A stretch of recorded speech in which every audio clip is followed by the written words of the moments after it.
बोलिए गणेश जी महाराज की जय। तो आज 16 मई शुक्रवार को एक दंत संकुष्टी चतुर्थी का व्रत किया जाएगा और अब आज की इस वीडियो में हम रसपान करेंगे एक दंत संकुष्टी चतुर्थी व्रत कथा का। तो हो सके तो वीडियो को पूरा देखिएगा, कथा को पूरा सुनिएगा और अच्छी लगे वीडियो तो लाइक एंड शेयर जरूर कीजिएगा। और चैनल पर नए हैं, अभी तक सब्सक्राइब नहीं किया है आपने तो सब्सक्राइब भी कर ही दीजिएगा। तो चलिए रसपान करते हैं इस दिव्य कथा का। विभिन्न संकुष्टी व्रत कथाओं के श्रवण के क्रम में माता पार्वती जी ने भगवान गणेश जी से पूछा कि हे पुत्र, ज्येष्ठ मास की चतुर्थी के अवसर पर किस प्रकार पूजन करना चाहिए और इस माह में गणेश जी का नाम क्या है? इस व्रत में आहार के रूप में क्या ग्रहण करना चाहिए? कृपया करके मुझे विधि पूर्वक इसका वर्णन करो। तब गणेश जी महाराज बोले कि हे माता, ज्येष्ठ माह में कृष्ण पक्ष की चतुर्थी सौभाग्य एवं पति का सुख प्रदान करने वाली है। इस चतुर्थी के अवसर पर पूर्ण भक्ति भाव से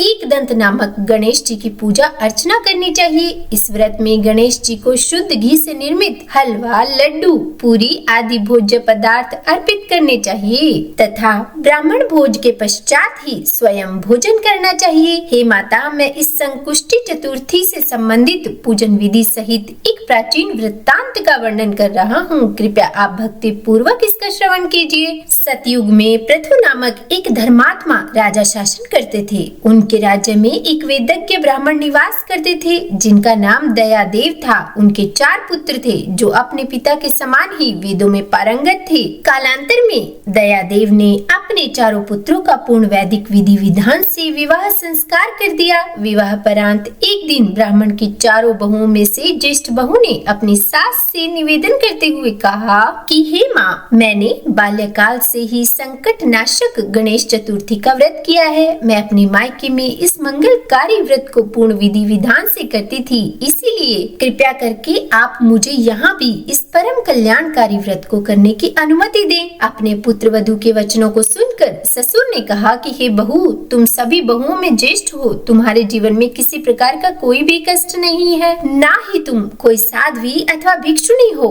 अतः तुम यह व्रत क्यों करने हेतु तत्पर हो? हे पुत्री, तुम्हारी आयु तो जीवन का आनंद लेने की है, अभी तुम्हारा समय भोग उपभोग करने का है। तुम क्यों ही यह व्रत व्यर्थ में करना चाहती हो? भला कौन है ये गणेश जी? यह सुनकर बहू मौन ही रही तथा नियमित रूप से शांति पूर्वक व्रत करने लगी। समय व्यतीत होता रहा और कुछ दिनों बाद ज्येष्ठ बहू गर्भवती हो गई, यानी बड़ी बहू गर्भवती हुई। प्रसव काल आने पर उसने एक रूपवान शिशु को जन्म दिया। बालक का जन्म होने के बाद उसकी सास निरंतर उसके व्रत का विरोध करते हुए उसको व्रत छोड़ने के लिए विवश करने लगी और अंततः अपनी सास के विरोध के कारण ज्येष्ठ बहू ने संकुष्टी व्रत का त्याग कर दिया, जिसके फलस्वरूप भगवान गणेश जी कुपित हो गए। और कुछ समय बाद जब उस बहू का पुत्र किशोरावस्था को प्राप्त हुआ तथा एक सुयोग्य कन्या से उसका विवाह निश्चित कर दिया गया, तो विवाह के समय गणेश जी ने ज्येष्ठ बहू के उस पुत्र का अपहरण कर लिया। विवाह के दिन वर का अपहरण हो जाने पर संपूर्ण विवाह स्थल पर कोलाहल होने लगा। सभी परिजन एवं अतिथिगण आश्चर्यचकित थे कि विवाह के समय वर कहाँ चला गया,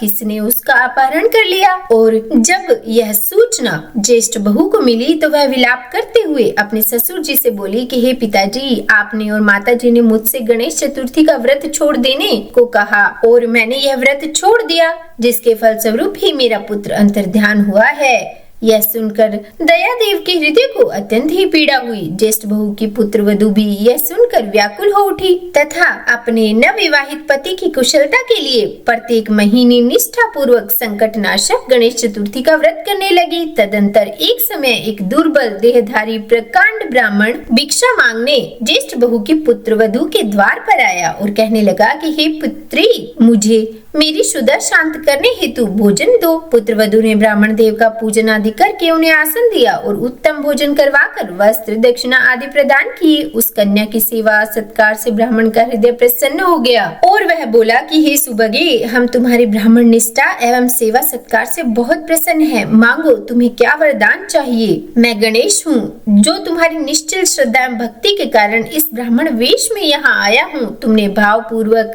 संकुष्टी चतुर्थी का व्रत किया किया है, इसीलिए तुम्हारे सभी मनोरथ मैं अवश्य पूर्ण करूंगा। ब्राह्मण वेश में भगवान श्री गणेश का दर्शन करके वह कन्या अत्यंत प्रसन्न हुई और हाथ जोड़कर प्रार्थना करते हुए बोली कि हे विघ्नहर्ता गणपति, यदि आप मुझ पर प्रसन्न हैं तो मुझे मेरे पति देव का सानिध्य प्रदान कीजिए, कृपा कीजिए। तब कन्या के इन वचनों को सुनकर गणेश जी ने तथास्तु कहा और बोले कि हे सुविचारिणी, जैसा तुम चाहती हो वैसा ही होगा, तुम्हें शीघ्र ही तुम्हारे पति के दर्शन मिल जाएंगे। यह वरदान प्रदान करके भगवान गणेश जी वहाँ से अंतर्ध्यान हो गए और उसी समय सोम शर्मा नामक किसी ब्राह्मण को वन में उसका पति मिला, जिसे वह नगर में ले आया। समूचे नगर में हर्षोल्लास का वातावरण छा गया। अपने पौत्र को सकुशल देखकर दयादेव ब्राह्मण अत्यधिक हर्षित हुए और बालक की माँ भी अपने पुत्र को देखकर प्रसन्न हो उठी और उसे हृदय से लगाते हुए कहने लगी कि यह सब भगवान श्री गणेश की कृपा का ही परिणाम है कि मुझे मेरा खोया हुआ पुत्र फिर से मिल गया। और उसके बाद माता ने पुत्र को अनेक प्रकार के नवीन वस्त्र आभूषणों से अलंकृत किया।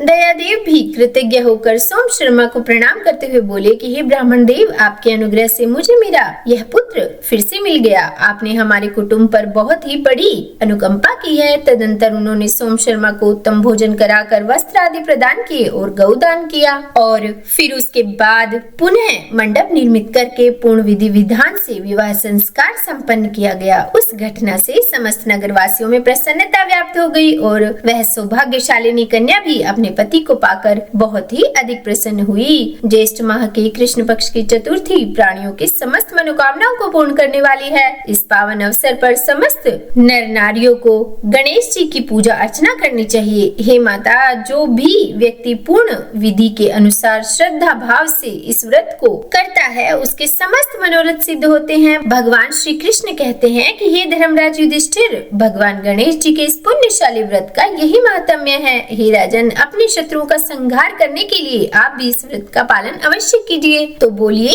गणेश भगवान की जय। यहाँ पर यह व्रत कथा पूर्ण हुई। देखिए, इस दिन आप सबको दिन भर उपवास करके शाम को चंद्र देवता को अर्घ्य देकर ही अपना व्रत खोलना चाहिए। और जब भी आप चंद्र देवता का दर्शन करके उनका पूजन करें तो उससे पहले भगवान गणेश की पूजा अवश्य करें। तो उम्मीद करती हूँ कथा आपको अच्छी लगी होगी। अगर वीडियो पसंद आई हो तो लाइक एंड शेयर कीजिएगा और चैनल पर नए हैं सब्सक्राइब नहीं किया तो सब्सक्राइब भी कर ही दीजिएगा। और हाँ, कमेंट बॉक्स में ओम गणेशाय नमः लिखना बिल्कुल भी मत भूलिएगा। तो बोलिए गणेश जी महाराज की जय।